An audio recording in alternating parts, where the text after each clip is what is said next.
приехал из Токио, Япония, доктор медицинских наук, сотрудник Национального онкологического центра. Встречайте.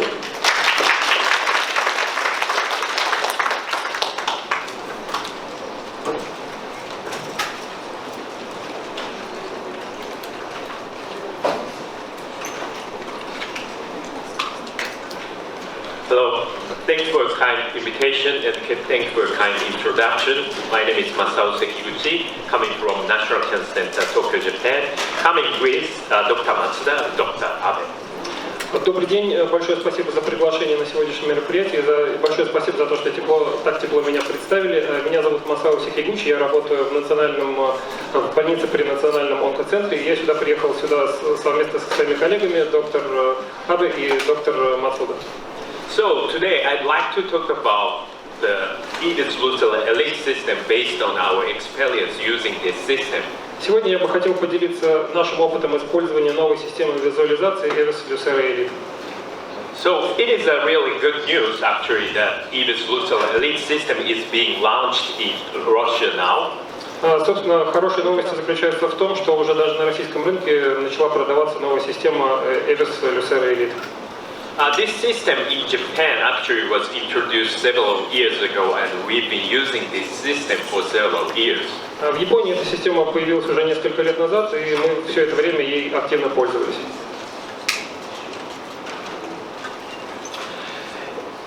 And we use this system.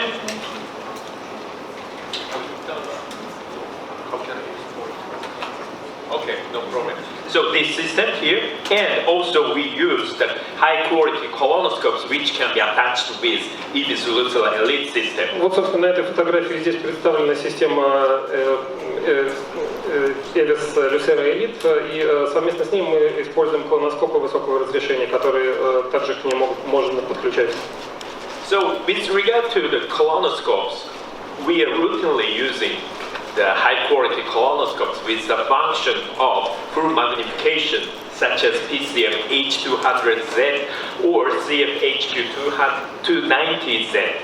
Что касается колоноскопов, обычно мы используем колоноскопы, которые дают высокое качество изображения и обладают высокой степенью увеличения. Это такие колоноскопы, как PSF H290ZI и CF HQ290ZI. So this is my key slide in my presentation. What the benefits for Lucera elite system? Это, наверное, самый важный слайд по всей моей презентации. Здесь перечислены основные преимущества, которые дает система Lucera Elite. First, very importantly, you can get excellent image quality. Самое важное преимущество – это идеальное качество изображения. And second important point is, finally you can get the colonoscopes with the function of full zoom magnification. Второе важное преимущество – это то, что наконец у вас появились колоноскопы, которые обеспечат максимальное оптическое увеличение. And if you are interested, you can also use super magnification. So in other words, you can use the colonoscope named endoscope. И если вам это нужно, то сейчас у вас появилась и новая возможность использовать колоноскопы как эндоцитоскопы, потому что есть функция сверхувеличения. So let me start the first issue: excellent image quality. Пойдем по порядку, и сначала я расскажу о великолепном качестве изображения, которое дает эта система. So as you can see in this slide, this kind of flat-type lesion can be beautifully and vividly visualized using the elite system. На этом слайде показано изображение, которое дает система Lucera Elite, и здесь видны мельчайшие новообразования. And importantly, with regard to the NBI, with Lucera elite system, you can get brighter image of NBI, brighter NBI image compared with the previous one. И еще один важный момент, который необходимо подчеркнуть, это если использовать систему Elite, то даже по сравнению с предыдущей версией в режиме узкоспектральной визуализации картинка получается гораздо ярче и резче. So, if you use this system, you can visualize.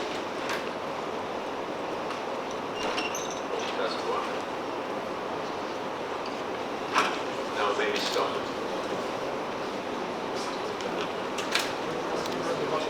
Yeah.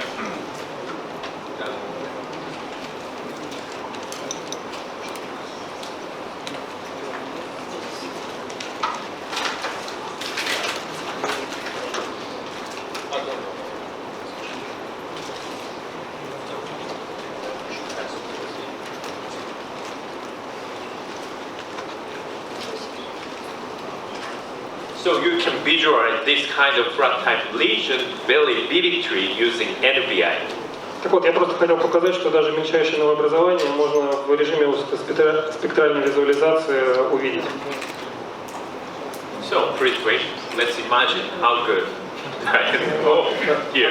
Вот, наконец. NBI image. Yes, very good. Картинка появилась. Я сначала хотел вам предложить просто в уме представить, как будет выглядеть узкоспектральная визуализация.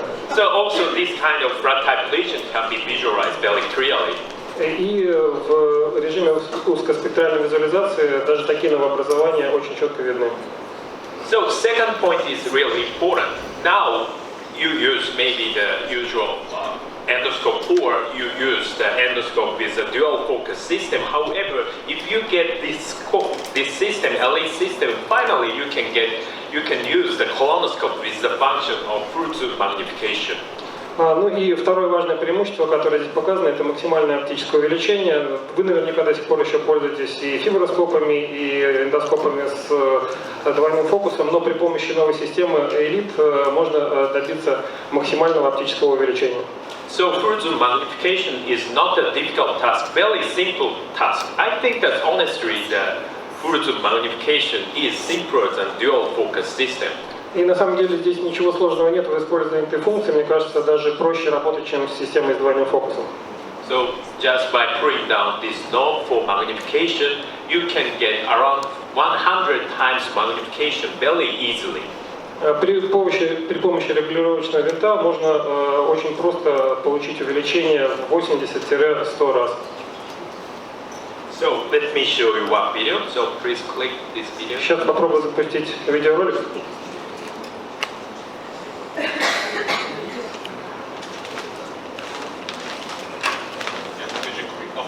So you can find this kind of lesion. Вот такие новообразования можно выявить. And using NBI and magnification, you can visualize the surface pattern and vessel patterns very clearly. И сосудистый рисунок и ямочный рисунок очень хорошо видны, если работать в режиме увеличительной узкоспектральной визуализации. And you understand that this lesion shows genuine type 2B, so advanced to the crystal violet staining with magnification. Ну, соответственно, здесь видно, что это новообразование типа 2B, и это абсолютно очевидно становится, когда работаешь в режиме оптического увеличения. Inside the demarcated area, you can see that the normal, so tubular pit remains. So we understand that this lesion is not positive for invasive pattern. Соответственно, внутри отмаркированной границы видно ямочный рисунок новообразования, и это дает возможность поставить правильный диагноз.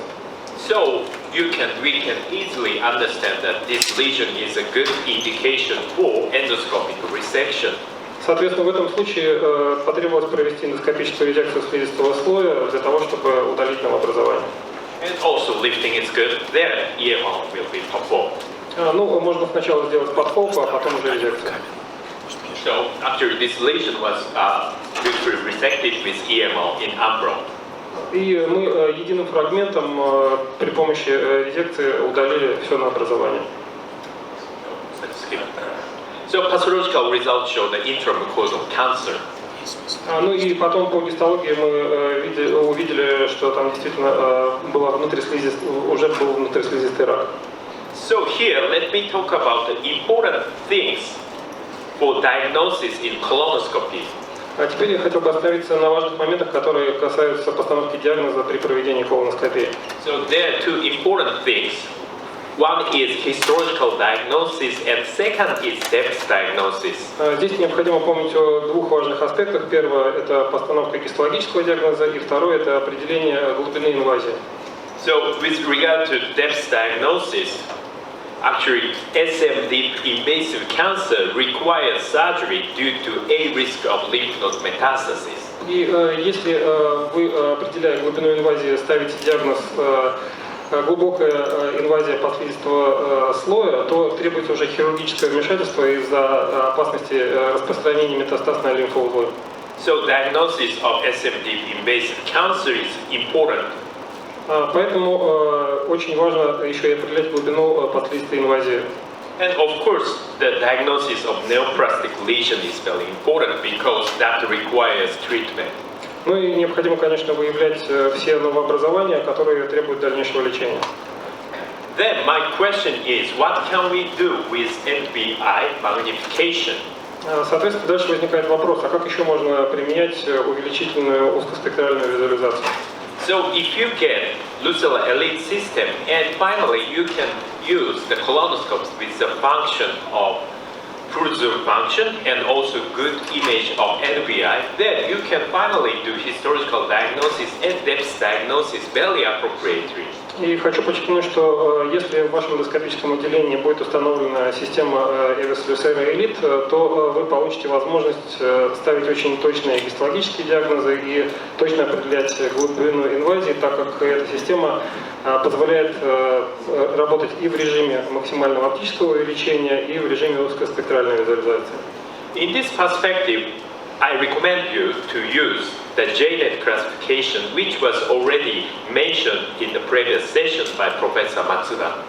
И я всем эндоскопистам рекомендую использовать классификацию JNET, о которой профессор Мацуда уже рассказывал в ходе предыдущей сессии. Very easy one, not special one. Ну, на самом деле здесь все просто, ничего особенного нет. This classification has 4 subgroups according to vessel patterns and surface pattern on the lesion. Соответственно, эта классификация JNET предусматривает 4 категории новообразований в зависимости от ямочного и от капиллярного рисунка. If no clear vessel is observed and regular dark or white spot which is similar to surrounding normal mucosa is observed, in that case the lesion is classified as type 1, indicating hyperplastic form. Если не прослеживается капиллярный рисунок и при этом регулярный ямочный рисунок, при этом он соответствует рисунку на слизистой рядом с этим подозреваемым новообразованием, то мы ставим диагноз новообразования первого типа, соответствует гиперпластическому полипу. And so I want to talk the detail about this, but because of limited time, just simply say, if you see this image type 2A, this image type 2B, this image type 3. Подробно рассказывать не буду про все параметры, а просто хочу показать вот эти изображения. Они соответствуют типам 2А, 2Б и 3. And in terms of diagnosing neoplastic lesions, if you see type 2A, type 2B or type 3, in that case the lesion is diagnosed as neoplastic lesion. Если вы видите изображение, которое совпадает по классификации JNET с типом 2А, 2Б или 3, значит речь идет о новообразовании. Very simple classification, and let me emphasize, this classification only can be used if you get Elite system and full zoom magnification. Очень простая классификация, но ей можно пользоваться только если у вас в эндоскопическом отделении стоит система Elite и с функцией максимального оптического увеличения. And the diagnostic ability for neoplastic lesion using magnified narrowband imaging is reportedly very high. При этом точность постановки диагноза при использовании режима максимального оптического увеличения является очень высокой. So let me show one video. Actually, so please click this. Покажу вам еще один видеоролик. Запустите его, пожалуйста. Very small polyp you can see here. Небольшой полип вот здесь вот. Just switching to the narrowband imaging. И сейчас вот мы переходим в режим узкоспектральной визуализации. Using magnification. С увеличением. You can see the vessel patterns and surface patterns. Сосудистый рисунок виден, ямочный рисунок виден. You can easily understand that this lesion is neoplastic polyp. Соответственно, абсолютно очевидно, что это не пластический полип. So even without spraying angiocarmanda, you can diagnose this is a tubular adenoma requiring cold prorectomy. И здесь даже без подкраски индикогармином абсолютно очевидно, что это тубулярная аденома и требуется полипектомия холодной петлей. Then you can resect this lesion very easily using the OLYMPUS net. Ну и после этого можно использовать ловушку от Olympus для того, чтобы провести резекцию без каких-либо проблем. So I want to emphasize that that diagnosis and treatment for this kind of lesion require within 1 minute, very short time. И я хочу подчеркнуть, что в принципе за 1 минуту можно поставить и точный диагноз, и провести эндоскопическое лечение. За очень ограниченный промежуток времени все это можно сделать. Sometimes someone may think that magnified NVI is a special technique and should be limited to used by experts or the endoscopists who are very interested in magnification or something. But I want to emphasize that this technique should be recommended for every endoscopist. Некоторым может показаться, что работа увеличительной узкоспектральной визуализации это очень сложная вещь, и только опытные эндоскописты справятся с работой на таком режиме. На самом деле нет, я рекомендую всем эндоскопистам использовать этот функционал. So, please click. Let me show you second case. Еще один пациент. Because of the high quality image, you can detect this kind of blood elevated lesion. Высокое качество изображения позволяет нам даже такие приподнятые новообразования выявлять. Then switching to normal imaging and using magnification, you can visualize vessel pattern and surface pattern. И если перейти в режим узкоспектральной визуализации с увеличением, то можно увидеть четко и ямочный рисунок, и сосудистый рисунок. Honestly, much easier than dual focus. На самом деле, мне кажется, что с этой системой работать гораздо проще, чем с эндоскопом с двойным фокусом. Just bring down. So, you can understand that this lesion is a good indication for endoscopic resection. Then EMR was performed for this lesion. Ну и здесь мы поставили соответствующий диагноз и провели резекцию. Yes, let me skip this video. So, next topic is depth diagnosis of colorectal neoplasia. Следующее, о чем я хотел рассказать, это определение глубины инвазии новообразований в прямой ободочной кишках. Of course, magnified NVI is very helpful for depth diagnosis. И, конечно, увеличительная узкоспектральная визуализация помогает очень точно определить глубину инвазии. This data is from recent meta-analysis published in Endoscopy 2017. Здесь приведены результаты метаанализа, которые были опубликованы в журнале «Эндоскопия» в 2017 году. So, magnified NVI specificity for deep submucosal invasive cancer is 98% really good.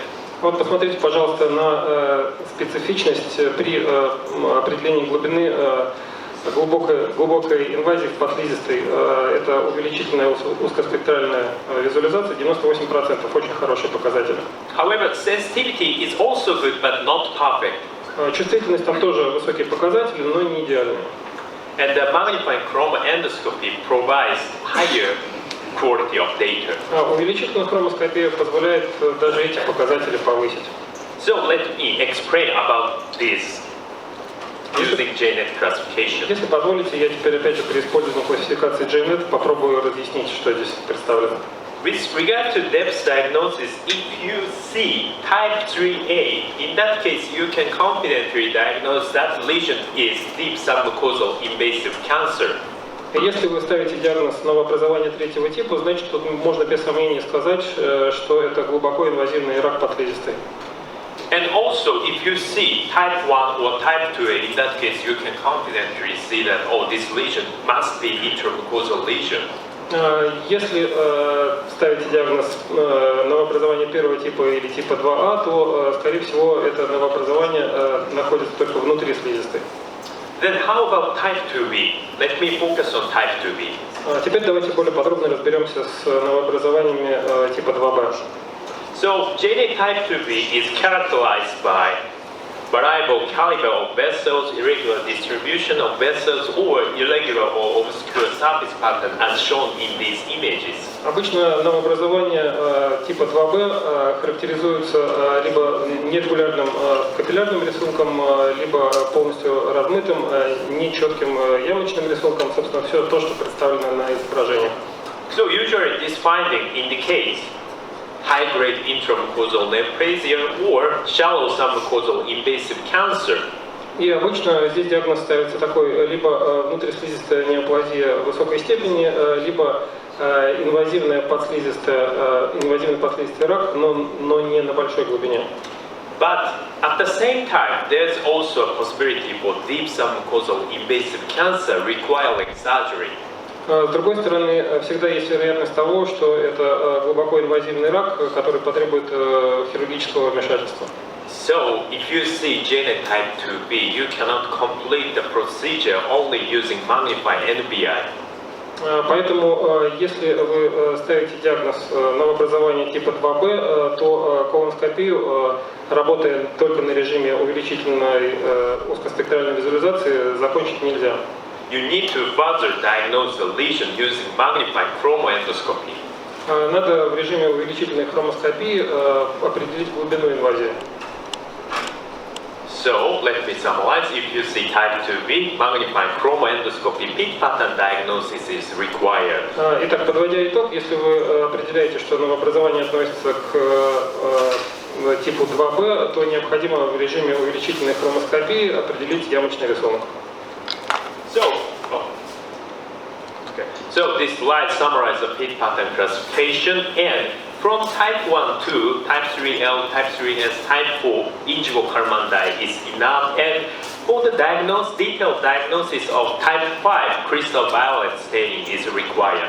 Ну и здесь представлено то, о чем я рассказывал, разные изображения разных типов ямочного рисунка. Для определения первого, второго, третьего и четвертого типов достаточно подкрасить новообразование индикокармином, а для определения пятого типа уже необходимо использовать кристально-фиолетовый.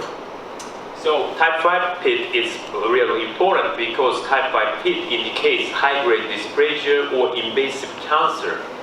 И очень важно научиться определять именно ямочные рисунки пятого типа, потому что они означают, что либо это дисплазия высокой степени, либо глубоко инвазивный рак. But from this, the differential diagnosis of deep submucosal invasive cancer is important because that requires not endoscopic treatment, but surgical operation. Но очень важно диагностировать именно глубоко инвазивный рак подслизистой, потому что в таком случае эндоскопическим лечением уже не обойтись, необходимо будет пациента направить к хирургу. So, from the perspectives of differentiation between intramucosal to superficial submucosal invasive cancer and SMD invasive cancer, let me introduce the finding of invasive pattern which has been proposed by Professor Matsuda. И для того, чтобы четко разграничивать между инвазивным и неинвазивным подслизистым раком, я бы хотел с вами поделиться результатами исследования, которые были опубликованы профессором Мацудой. So, invasive pattern is defined as the presence of demarcated area inside the lesion. You can trace the demarcation. In that case, the presence of demarcated area. И инвазивный ямочный рисунок обычно характеризуется следующим. Четко прослеживаются края даже внутри новообразования.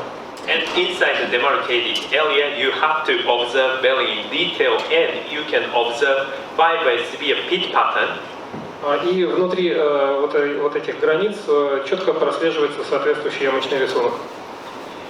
You can diagnose this lesion is positive of invasive pattern. И здесь абсолютно очевидно, что это новообразование как раз и характеризуется инвазивным ямочным рисунком. That strongly indicates this lesion is SMD invasive cancer requiring surgery. И здесь абсолютно очевидно становится, что речь идет о глубоко инвазивном раке подслизистой и требуется уже хирургическая операция. So let me show second case. Here you can see flat elevated lesion here. Еще один пример, приподнятое новообразование, вот здесь видно. And spreading angiocarmandai, you can trace the demarcated area like this. Подкрашиваем индикокармином и определяем границы. So you have to focus on this area inside the demarcated like this. Соответственно, дальше исследуется именно то, что находится внутри установленных границ. So you can see the fibrous severe pit pattern. So this lesion is positive of invasive pattern. Здесь явно нарушен ямочный рисунок, поэтому мы можем с уверенностью сказать, что это инвазивное новообразование. So you can refer this patient directly to surgeon instead of performing unnecessary ESD. И вместо того, чтобы проводить никому не нужную диссекцию, этого пациента надо отправить к хирургам. And the diagnostic accuracy using invasive pattern is really reported to be really good. И результаты, которые мы получили в ходе исследований, говорят о том, что использовать ямочный рисунок в качестве одного из показателей позволяет поставить очень точный диагноз. So let me summarize the topic of depth diagnosis of colorectal neoplasia here. Подведем итог по части, которая касалась определения глубины инвазии. Magnify NVI. Увеличительная узкоспектральная визуализация Is really helpful for the depth diagnosis if you get the elite system. это один из способов определить глубину инвазии, если у вас в эндоскопическом отделении стоит система элит. But if you observe genotype to be finding, you also have to do magnified chromo endoscopy, and invasive pattern is really helpful. И если вы определяете тип новообразования как 2B, то необходимо провести увеличительную хромоскопию и посмотреть на ямочный рисунок. Important point is both diagnosis can be available if you get the Lucera elite system and the colonoscopy with the full zoom function. Еще раз хочу подчеркнуть, что вы сможете проводить и ту, и другую диагностику, если у вас стоит система EVIS Lucera Elite и используются колоноскопы с функцией максимального оптического увеличения. So honestly, I'm saying this based on our experience in Japan. I'm not an Olympus company person. И я тут не рекламирую Olympus, я просто, исходя из личного опыта использования этих систем и колоноскопов в нашем центре, именно это пытаюсь давать демонстрировать.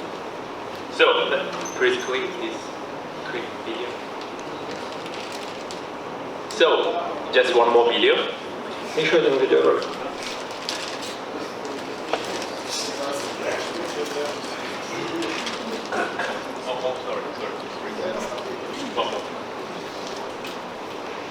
Okay, so this image is taken from the daily practice. Это как раз фотофиксация велась, видеофиксация велась, когда мы работали в реальных клинических случаях на пациентах. So front elevated lesion is detected. Выявили приподнятое новообразование. And switching to the nano-band imaging and using magnification, you can visualize the vessel pattern and the surface pattern. Перешли в режим узкоспектральной визуализации с увеличением и выявили и капиллярный рисунок, и ямочный. Some irregularities observed, so indicating genotype to B. Увидели, что нарушен рисунок, соответственно, поставили диагноз по классификации JNet 2B. So you can trace a demarcated area like this. Дальше после подкраски определили границы новообразования. Only with angiocarmine, actually it's a little bit difficult to diagnose the severity of fibroid pit inside the demarcated area.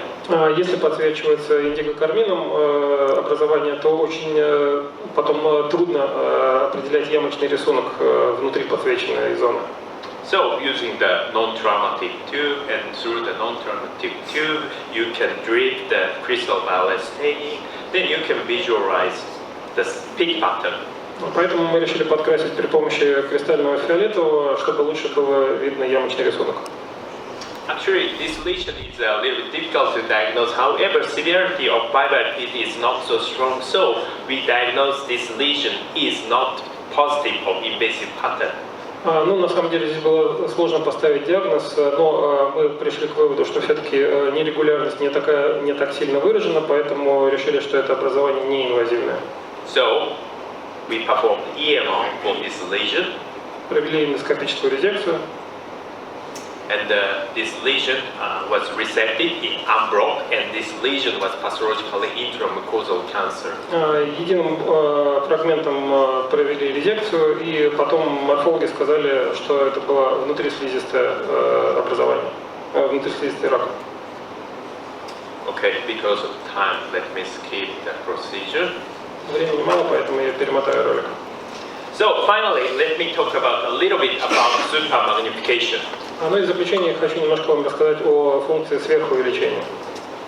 It's difficult to say in front of Olympus company persons, But I honestly am very satisfied with very excellent full zoom magnification, so I have not so much experience about endoscopy. Мне, конечно, сейчас будет трудно очень такие заявления делать, учитывая, что в аудитории находятся представители компании OLYMPUS, но, честно говоря, у меня нет богатого опыта использования эндоцитоскопа, потому что мне очень нравится функция максимального оптического увеличения. But of course, there's a potential for endoscopy because it enables over 500 times magnification and enables cellular magnification, including seeing the bindings of nuclei.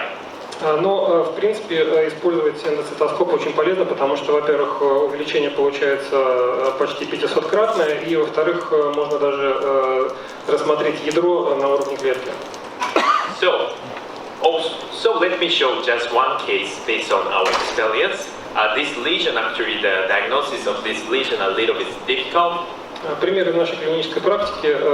Вот это новообразование достаточно сложное было. Someone may think that this is good indication for endoscopic resection. Someone may think that this lesion is good indication for direct surgery. Кто-то может сказать, что можно резекцией удалить новообразование, кто-то скажет, что к хирургу. So we used endoscopy. Мы воспользовались эндоцитоскопом. So actually, there's no definitive finding indicating SM-deep submucosal invasive cancer. И у нас не было четких показаний того, что это был глубокоинвазивный рак подслизистой. So we tried to resect this lesion using the technique of ESD. Поэтому мы решили удалить новообразование при помощи диссекции. And pathologically, this is an intramucosal cancer. Потом морфологи сказали, что это внутрислизистый рак. So, of course, it requires much discussion how to use endocystoscope in daily practice, but we believe that there's a potential for endocystoscope in the future. Конечно, сейчас ведутся горячие дебаты по поводу того, будут ли применяться эндоцитоскопы в клинической практике, но мы лично считаем, что в будущем они действительно будут применяться и пользоваться популярностью. So let me summarize my talk today. I'm very happy to talk about the EBIS Lucera Elite system. И подводя итог, еще раз хочу подчеркнуть, что нас очень устраивает то, как работает система EBIS Lucera Elite. I want to emphasize two important benefits, so excellent image quality and full zoom magnification. Еще раз хочу заострить ваше внимание на двух очень важных и жирных плюсах этой системы. Это, во-первых, великолепное качество изображения и функция максимального оптического увеличения. And also there's a future potential super magnification. Ну и в будущем, возможно, будет использоваться функция сверхувеличения. That's all. Thank you for your time. У меня на этом все. Большое спасибо. Дорогие друзья, вы знаете, у нас есть возможность задать несколько вопросов. Sekiguchi-сенсей с удовольствием ответит на них. Не стесняйтесь, есть. Большое спасибо за великолепный Давайте доклад. микрофон, а потом я передам и послушаем. Большое спасибо за великолепный доклад. Вопрос касается классификации GNET. Есть публикации японскими авторами, которые разделяли тип 2B на 2B low и 2B high. Таким образом, улучшая диагностику глубокой поверхностно-инвазивных образований предела 2B. Как вы относитесь к этому разделению? Спасибо.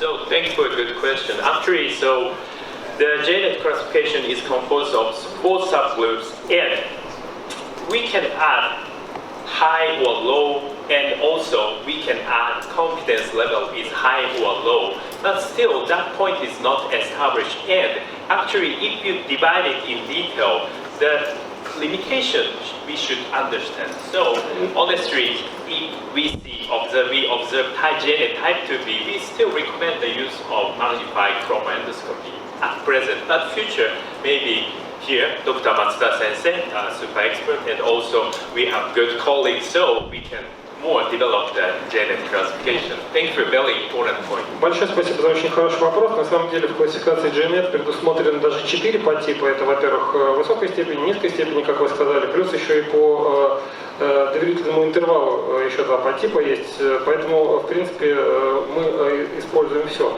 Но в любом случае, если ставится диагноз новообразования по типу 2b, то мы рекомендуем увеличительную хромоскопию делать. И я думаю, профессор Масуда и другие коллеги, которые занимаются колоноскопическими исследованиями, еще будут и дальше в будущем совершенствовать классификацию GNet. А так, большое спасибо за вопрос. У нас был еще вопрос.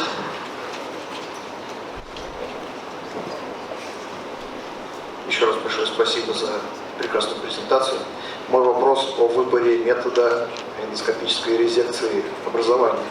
В первом случае и в последнем был установлен диагноз Type 2B по GNet классификации.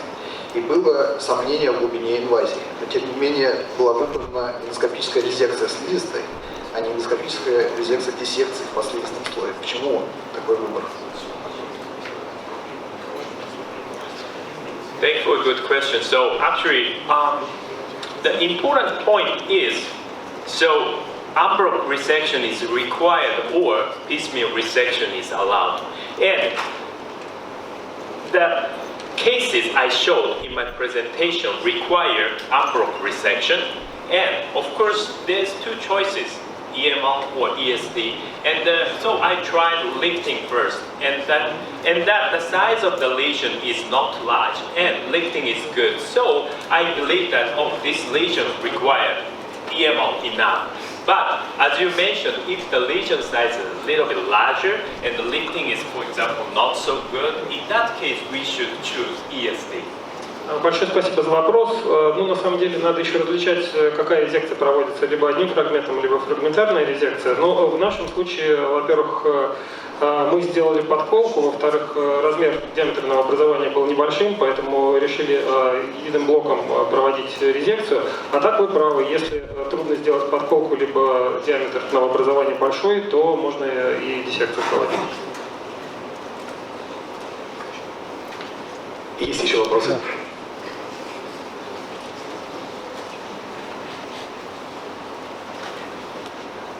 Спасибо большое. Вопрос насчет зубчатых аденом. По GNet классификации они, скажем так, не очень хорошо учитываются. Как вы оцениваете зубчатые аденомы, по каким классификациям и каким образом вы принимаете решения в их отношениях? Это часто встречающаяся патология. Yeah, thank you for a very good question. So selected diagnosis of selected lesion is really important. And I think that so personally, and we also share the limitation of the GNet classification and magnified endoscopy classification. So actually, at present, the selected lesion and other selected lesion cannot be completely understood using only GNet classification. So now, so I talked so much. Sorry. Большое спасибо за очень хороший вопрос. Что касается зубчатых аденом, то, конечно, вот это, наверное, самое большое ограничение классификации GNet. И когда речь заходит о плоских зубчатых образованиях, либо на широком основании зубчатых основаниях, то надо пользоваться не классификацией GNet. So we recommend endoscopists to understand typical findings of, for example, selected lesions such as type 2 open pit pattern or thick and branching vessels using NPI magnification. But yeah, as you mentioned, actually one of the limitations of GNet classification is not completely including the diagnosis of selected lesion, as you mentioned. So honestly, so that's another issue we should improve in the future. В общем и целом мы эндоскопистам рекомендуем использовать режим максимального оптического увеличения для того, чтобы диагностировать новообразование второго типа с нарушенным ямочным рисунком. Но так, в общем-то, вы правы. Одно из ограничений классификации GNet – это неспособность диагностировать зубчатые аденомы. В будущем, надеюсь, исправим. And with regard to the treatment strategy, management strategy for selected lesion, actually, no conclusive consensus has been reached. So we should discuss more and more with international groups. So we are tackling this issue now. So let's discuss from now on. Что касается тактики ведения пациентов, у которых были диагностированы зубчатые аденомы, то, в общем-то, консенсуса до сих пор среди профессионального сообщества нету, и мы для этого и приехали, для того, чтобы обсудить это все на международном форуме и к чему-то прийти. Поэтому давайте обсуждать. Дамы и господа, давайте еще разочек поблагодарим Masau.